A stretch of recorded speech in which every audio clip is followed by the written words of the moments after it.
খুব শখ করে দুটি বিয়ে করেছিল ফরহাদ ভাই। দুই বউকে একসাথে লালন পালন করাটা ছিল ফরহাদ ভাইয়ের শখ। এখন এই শখটি যেন হয়ে দাঁড়িয়েছে তার জীবনের কাল। আমরা একটু তার কাছ থেকে জানার চেষ্টা করি আসলে ভাই কি হয়েছে, ঘটনাটা একটু আমাদেরকে বলেন। আমি ভাই ধরা খাওয়া গেছি, আমি দুটিকে আমি তালাক দেবো। আচ্ছা ভাই, এই যে আপনি বিয়ে থেকে সরাসরি তালাকে চলে গেলেন, আসলে এই তালাক দেওয়ার কারণটা কি? জানে কুল হইতেছেন আমার জানে তো কুলন লাগবে রে ভাই। সারাদিন পরিশ্রম করি, পরিশ্রম কাইসে এ বউ কবি ও বউ কবি যে আইসো ভাত বাড়ি দিবি, খাওয়াবি, ভালো মন্দ খাওয়াবি। এরা কি করে, এ ডাহে ওর ঘরে শোয়ার জন্য, এ ডাহে ওর ঘরে শোয়ার জন্য। ভাই আমার যে ভাই বডি ছিল ভাই, বডি আর বডি নেই, বডি হয়ে গেছে। আচ্ছা, এই যে আপনি এত দুঃখ প্রকাশ করছেন, আমরা একটু জানতে চাই তার আগে যে আপনার বড় বউকে ছোট বউকে? আমি তো আমাকে চিনবির পারতেছি না, এখন বউ চিনবো কেবা করিয়া।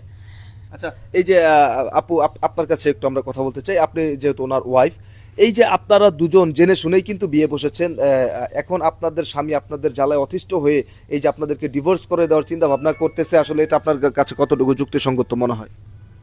দেখেন, এখন আমরা তো জেনে শুনে বিয়ে করেছি, ঠিক আছে। এখন ও এরকম করবে, হুট করে মানে ডিভোর্সের সিদ্ধান্ত নিবে, এটা তো আর আমি জানি না বা আমরা জানি না। আসলে ডিভোর্সের সিদ্ধান্তটা নেওয়ার কারণটা কি, আপনার কি মনে হয়? ওই তো বললো, একটু আগে বলছে, শুনেন নাই যে আমি নাকি আমার ঘরে ডাকি, ও নাকি ওর ঘরে ডাকে। মানে স্বাভাবিক, আমার বিয়ে করছে, আমি ওর ছোট বউ, ভালোবেসে আমরা বিয়ে করছি। এখন আমি নতুন নতুন বউ, এখন আমি আমার ঘরেই তো থাকা উচিত, ওর উচিত না? আচ্ছা, আমরা একটু তাহলে আমরা শিওর হলাম দর্শক যে উনি হচ্ছে ওনার ছোট বউ। এখন আমরা একটু বড় বউর কাছে যেতে চাই।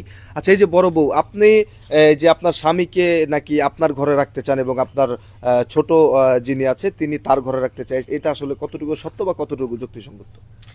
সত্য যা বলছে তাই সত্য, কিন্তু আমি তো বড়, আমার তো অধিকার বেশি। কারণ আমার স্বামী, আমি যখন সংসারে আসছি তখন আমার এই সংসারে কোনো সতীন ছিল না, আমি একা আসছি। এই সংসারটা যে 5 বছর ধরে আমি সংসারটা দেখতেছি, করতেছি। তো কি কারণে ও আমার ভিতরে কি কমতি ছিল, কোন কারণে ও আবার বিয়ে করছে, এটা তো আমার যে কোনো একটা দোষ দেখাইতে হবে। মানুষ কি ভাই বিয়ে করে না? 4 জীবন পুরুষ মানুষই 4 জীবন তো বিয়ে করা কিন্তু ফরজ। আমি দুটি বিয়ে করছি, এটা আমার হ্যাঁ, শখ ছিল। ঠিক আছে। আমার দাদা দুইখান বিয়ে করছে, তা আমি চাইছি যে আমি আমার দাদার মতো হব, আমি দুটি বিয়ে করব, সুন্দর করে সংসার করে মানুষ দেখা দেবো। ওরে ভাই সুন্দর করবে দা, আমি এখন এমন জ্বালায় পড়ছি যে পাড়ার লোক আমাকে লাঠি লিয়ে এসে মারবে। তোমার কি দাদা জানি মারবে? দুইটা বিয়ে করছে, তোমার দাদা আচ্ছা, দুইটা উঠা, বউ চালাইতে চিল্লাচিল্লি পারছে, করিস না। তুমি তো পারো না, তুমি কেন করছো বিয়ে? ডিভোর্সের সিদ্ধান্ত নিছো কেন? কেন নিবা? পাড়ার লোকজন মারবে আসে তোর ঝগড়া জাটি।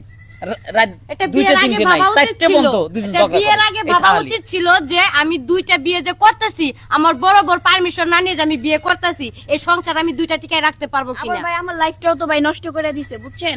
আমি ওর লাইফ, ওর মাংস, হাড় মাংস খায় তারপরে এই সংসার থেকে যাবো। আচ্ছা, এই যে আপনার বউ অলরেডি বলে ফেলেছে, আপনার ছোট বউ যে আপনার হাড় মাংস খেয়ে তারপরে আপনাকে ছাড়বে, আসলে এই ব্যাপারে আপনি কি বলতে চান? বাদি আছে কি দেখেন তো, এই জামাটা খুললি মোটি তো, আর দেখেন তো এখানে কোনো মাংস আছে, এই রাতটা দেন মাংস আছে, শেষ করে হেলাইছে দুই তো। দর্শক, আপনারা দেখতেই পেলেন যে স্বামীর দাবি হচ্ছে তার অলরেডি হাড় মাংস খেয়ে ফেলেছে তার দুই বউ, এবং বউয়েদের দাবি তারাও নাসরবান্দা, কেউ এই সংসার ছেড়েও যেতে রাজি নয়, কেউ স্বামীকে চুল পরিমাণ ছাড় দিতেও রাজি নয়। আর মাংস খাইছি, হাড্ডি তো আর খাই না, হাড্ডি খাইমু তারপর সংসার থেকে যাইমু।